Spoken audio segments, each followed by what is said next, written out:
ce journal, nous allons parler du suivi des recommandations des Assises nationales de la refondation dans le secteur économique et financier. Au terme des échanges avec le ministre de l'économie et des finances et ses collaborateurs, l'équipe du Sincère ANR s'est dit satisfait des réponses apportées. Il sera également question du Forum national des magistrats. Pendant 3 jours, ces acteurs vont être outillés sur le code pénal et le code de procédure pénale. Cela en vue de mieux faire face au phénomène de l'esclavage et les pratiques assimilées. Voilà pour les titres. Mesdames et messieurs, bonjour et bienvenue aux informations. Échange donc hier entre le Sincère ANR et le ministère de l'économie et des finances autour du suivi des recommandations des Assises nationales de la refondation. Les membres du Sincère ANR font ainsi le point des progrès accomplis dans l'exécution des recommandations des ANR dans le secteur économique et financier. Au terme des échanges, les visiteurs se sont dit satisfaits des réponses fournies par le ministre et ses collaborateurs. Le point de cette rencontre avec Aloussine Touré. Mise en place pour le suivi des recommandations des Assises nationales de la refondation, le comité indépendant de suivi et évaluation de la mise en œuvre des recommandations des Assises nationales de la refondation Sincère ANR est l'un des éléments essentiels du processus de refondation de notre pays. Son travail encourage le gouvernement à faire mieux et plus dans le sens de l'amélioration de la gouvernance au Mali. En rencontrant le ministre de l'économie et des finances et ses collaborateurs, le Sincère ANR veut établir un bilan périodique dans le secteur. La relance de la croissance économique est tant attendue par les Maliennes et Maliens avec l'espoir que les entreprises restaurées et celles naissantes vont produire des richesses profitables à tous. Tel est le point A3.1.5 en cours de réalisation faisant l'objet de notre rencontre. Monsieur le ministre, nous souhaiterons aussi être édifiés sur le point de savoir si la rareté monétaire actuelle est un signe de pauvreté monétaire ou la préfiguration d'une nouvelle monnaie. Prenant la parole, le ministre de l'économie et des finances a dépeint un pays résilient et économiquement stable au vu des statistiques actuelles. Nous avons une économie en très bonne santé. Nous avons, depuis les assises, nous avons des taux de croissance qui s'améliorent d'année en année. En 2020, nous sommes venus en décembre, après 3 mois, on a constaté une récession de moins 1,2%. Avec un taux de déficit budgétaire de moins 5,9%, un taux d'inflation maîtrisé. D'année en année, on a eu un taux de croissance qui s'est amélioré. On a passé à 3,1% de taux de croissance en 2021 pour passer à 3,7, 4,2, 5,7, 5,9 en 2024. Nous prévoyons 6 en 2025. Des propos qui ont donné confiance aux hôtes de l'Hôtel des Finances qui n'ont pas manqué d'exprimer leur satisfaction. L'idée, c'était de voir comment le département compte relancer l'économie et pour atteindre un taux de croissance de 10% d'ici 2030. Et donc, nous avons vu qu'il y a une vision stratégique avec différents projets structurants. Et la clé, c'est qu'il y a des produits clés identifiés qui commencent par l'agriculture et tous les secteurs qui brodent autour de l'agriculture afin de relancer l'économie du Mali. Pour sa part, le ministre des Finances estime que sur les 20 mesures, 13 sont en très bonne exécution, le reste dépendant de certaines contingences. Le ministère est concerné par la mise en œuvre de 20 recommandations et sur lesquelles 4 sont totalement achevées.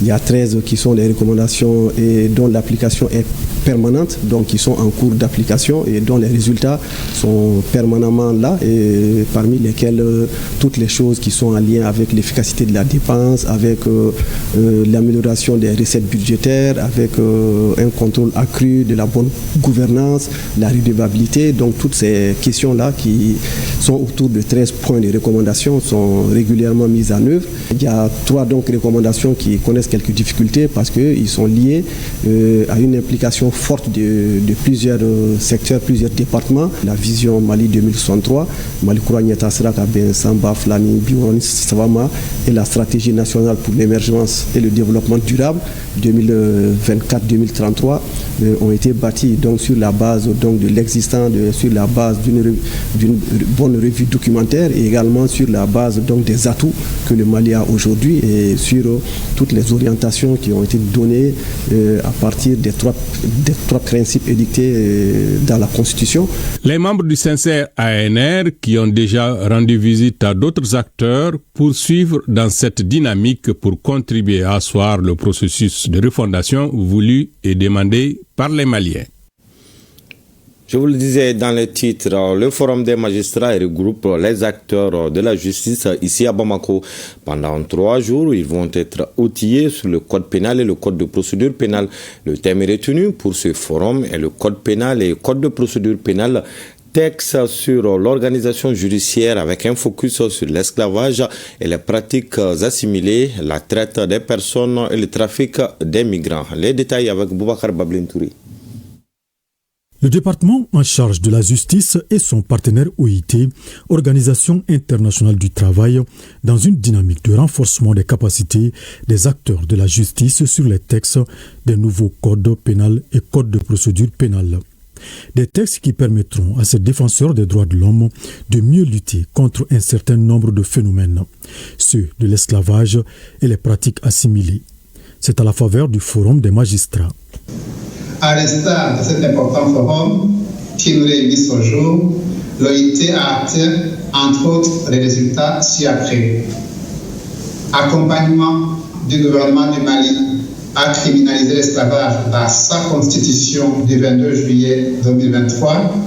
Ensuite, à le réprimer avec la traite des personnes et le trafic illicite des migrants dans le nouveau code pénal et le code de procédure pénale du 13 décembre 2024.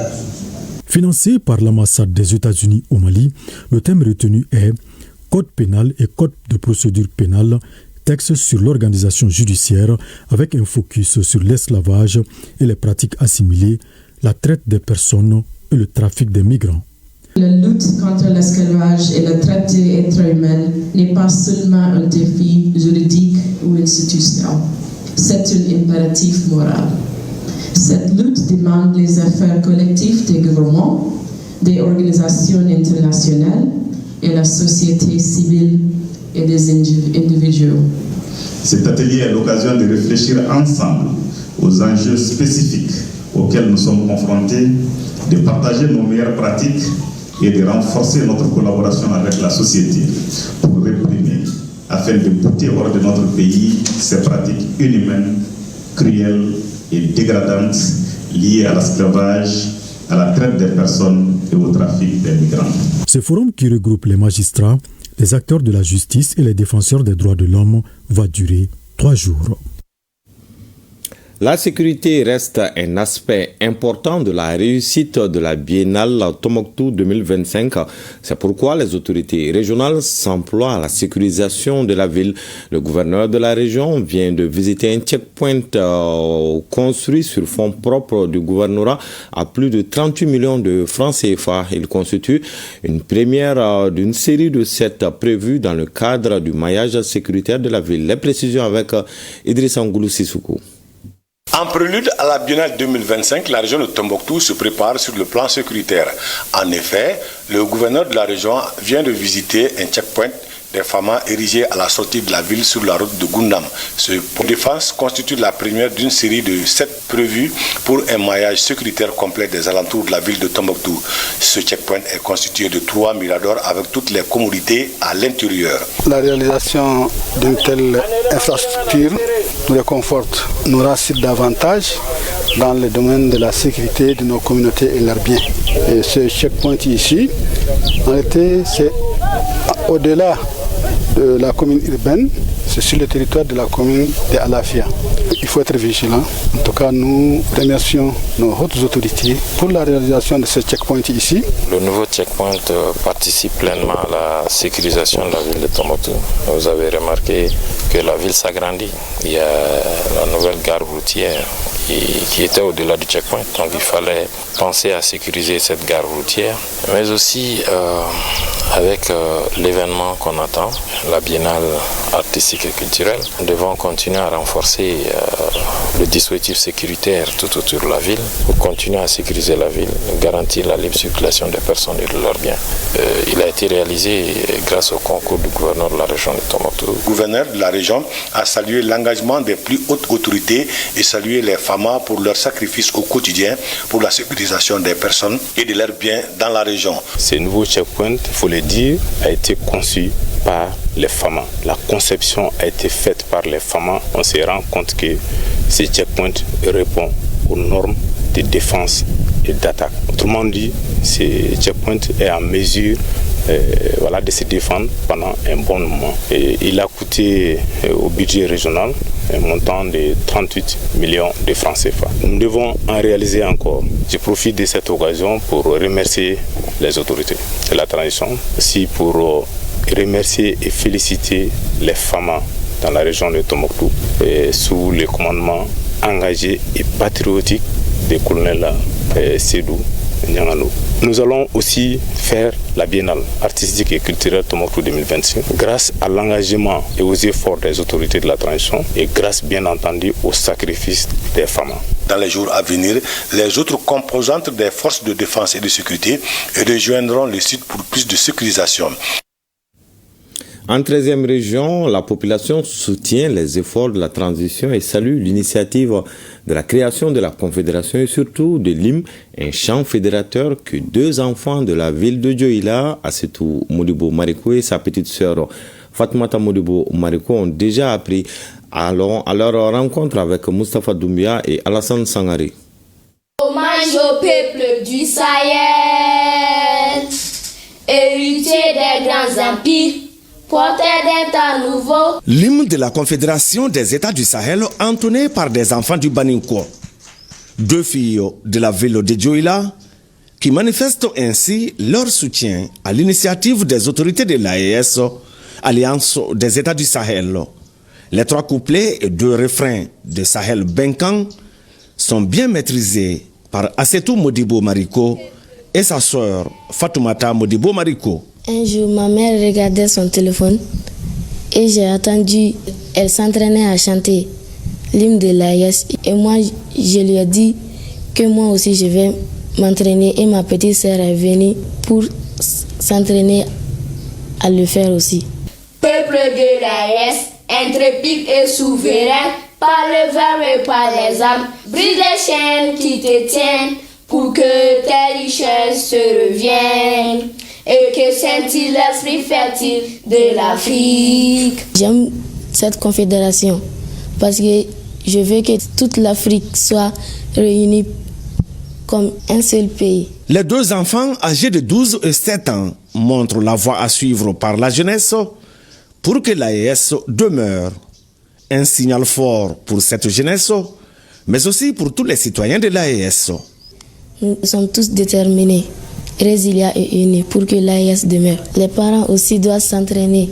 L'hymne de l'AES est une résilience au brave peuple de l'AES. L'AES, c'est l'union de 3 pays, le Mali, le Burkina et le Niger. Je suis très émue de voir ces enfants-là chanter l'hymne de l'AES parce que ça veut dire que le but que nous cherchons, ça va aboutir à quelque chose. Assetou et Fatoumata sont élèves en classe de 8e et 2e année de l'enseignement fondamental. Leur initiative va certainement inspirer plus d'un. Soldats, nous les sommes tous déterminés. Des exemples à suivre par tous les citoyens de la Confédération. Lancement hier de la 21e édition de la campagne en faveur de la planification familiale couplée au dépistage du cancer du col de l'utérus et du sein. Il s'est tenu à Diala, dans la commune rurale de Liberté d'Emaya, région de Kaï. Le point de la cérémonie de lancement avec Brahima Daou. C'est le centre de santé communautaire de Diala Kasso dans la commune rurale de Liberté d'Emaya qui a servi de cadre au lancement de cette 21e édition de la campagne pour la promotion de la planification familiale, couplée cette fois-ci au dépistage du col de l'utérus et du sein. Autorités administratives et sanitaires, partenaires techniques et financiers, leaders communautaires, tous étaient mobilisés pour la réussite de cette campagne. Car, disait-il, la planification familiale est l'une des interventions les plus bénéfiques pour l'amélioration de l'état de la santé de la femme et de l'enfant, favorise le développement socio-économique en général. La planification familiale permet d'abord le bien-être de la femme et de l'enfant. Et si tel n'est pas le cas, ça aura des répercussions sur la santé de l'enfant et son développement avec plénitude. La planification familiale permet à la femme de se reposer entre deux grossesses. Il y a le repos de l'utérus. Ça permet de promouvoir la santé de la femme. En ce moment, elle peut faire d'autres activités génératrices de revenus pour aider la famille dans les dépenses. Le représentant du gouverneur de la région a salué les efforts du gouvernement avant d'inviter les femmes à fréquenter les centres de santé pour se faire dépister. En effet, la planification familiale bien menée contribue à réduire la mortalité dans une proportion de 30% en évitant les grossesses précoces, les grossesses tardives, rapprochées ou non désirées et les avortements clandestins, source de conséquences néfastes. Contribue également à élever le statut des femmes. Notons que le thème retenu pour cette 21e édition de la campagne pour la promotion de la planification familiale est l'intégration des services PFPP, SMNI, nutrition, BVG, une opportunité pour réduire la mortalité maternelle, néonatale et infantile.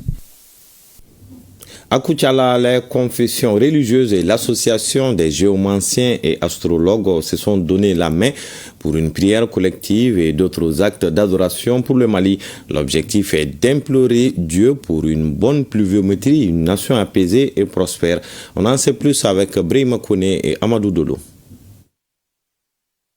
L'initiative des grandes familles Ouattara et Koulibaly de Koutiala de contribuer à la promotion de la paix et au développement du Mali est soutenue par certains membres du CNT, des personnes de bonne volonté et toutes les confessions religieuses à travers des prières collectives faites de façon concomitante. Nous étions dans une période où vraiment nous avons des problèmes de pluie.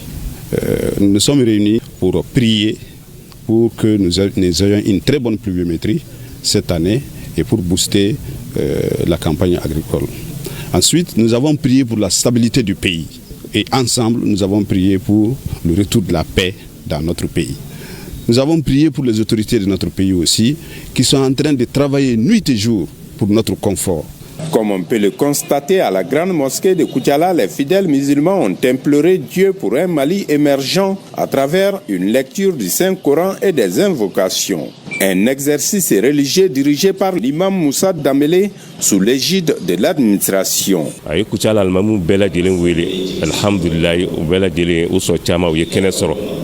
Le président du Haut Conseil islamique antenne de Koutiala a invité tous les imams pour la circonstance.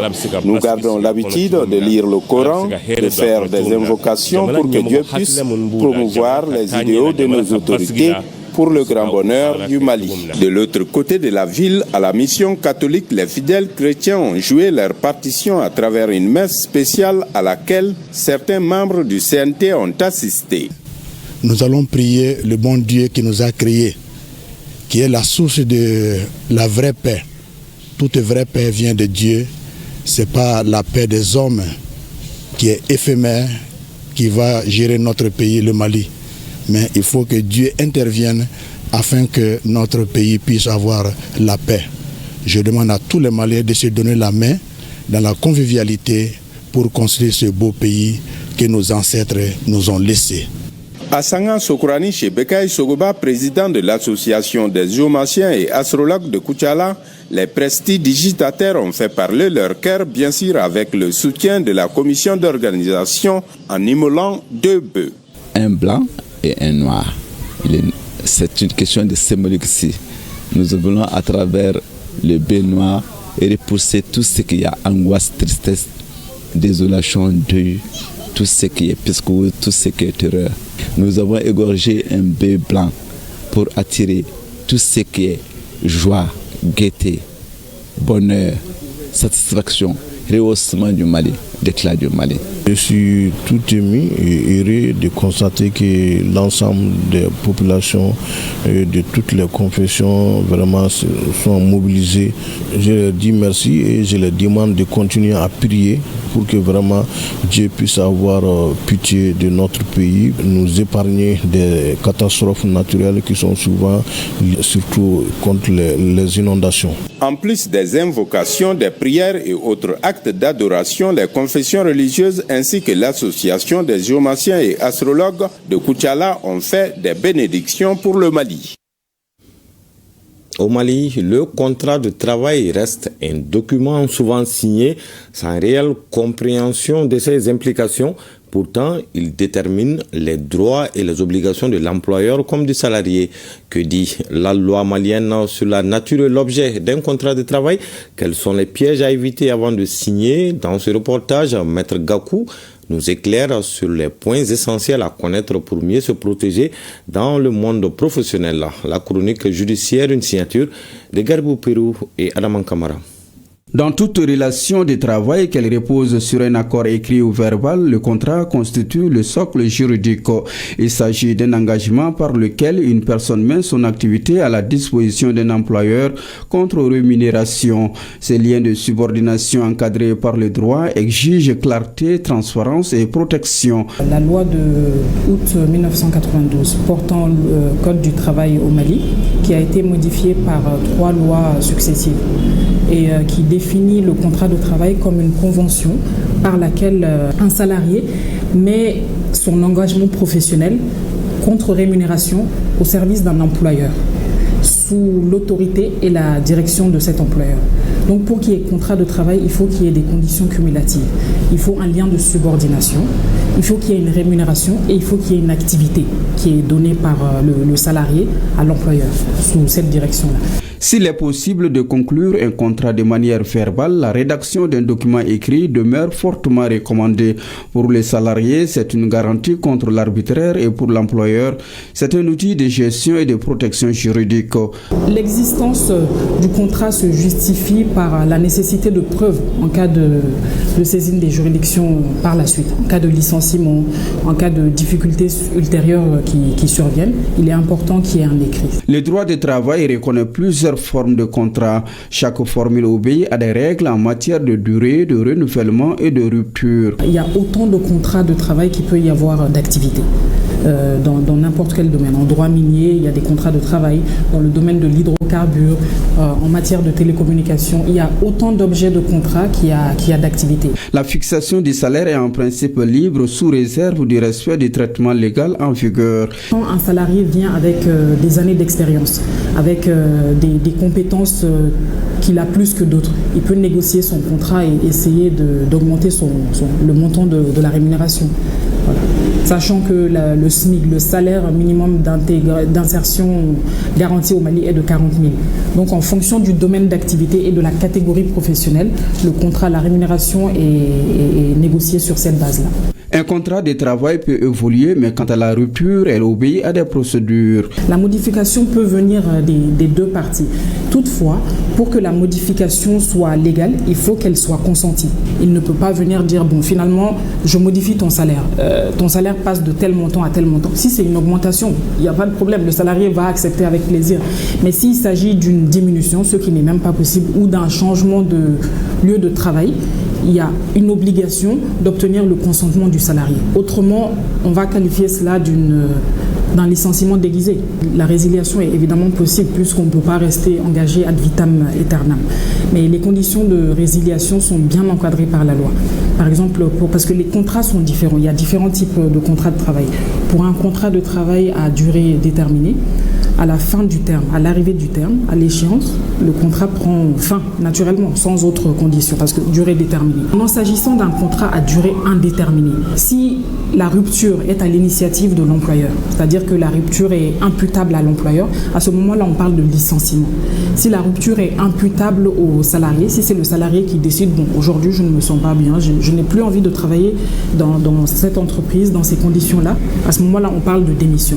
En plus de la démission et du licenciement, la loi prévoit également la rupture conventionnelle, qui est une rupture d'un commun accord entre les deux parties. Tout employeur a l'obligation d'affilier son salarié à un régime de sécurité sociale. Cette affiliation garantit aux travailleurs l'accès aux prestations sociales. Il y a une obligation d'affiliation qui fait qu'on prévoit les vieux jours du salarié on prépare sa retraite. Cette affiliation prévoit qu'un montant est retiré sur la rémunération brute du salarié qui va être reversé à l'assurance. Et du côté de l'employeur également, il y a un montant qui est reversé pour préparer la retraite ou en cas de maladie. Le contrat doit être lu au préalable, avant la signature du contrat, d'où le besoin de recourir à un professionnel, à un avocat, pour faire en sorte qu'il y ait un contrat équilibré dès le départ, avant la signature du contrat. Le contrat de travail ne se résume pas à une formalité administrative. Il est un instrument de justice sociale, un vecteur de confiance mutuelle. En connaître les concours, c'est se donner les moyens d'agir et de se protéger dans un monde du travail en constante mutation.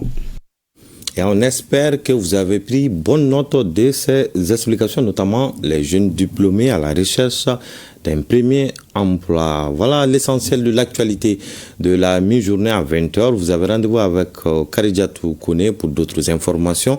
En attendant, passez d'excellents moments en compagnie des programmes de ORTM1.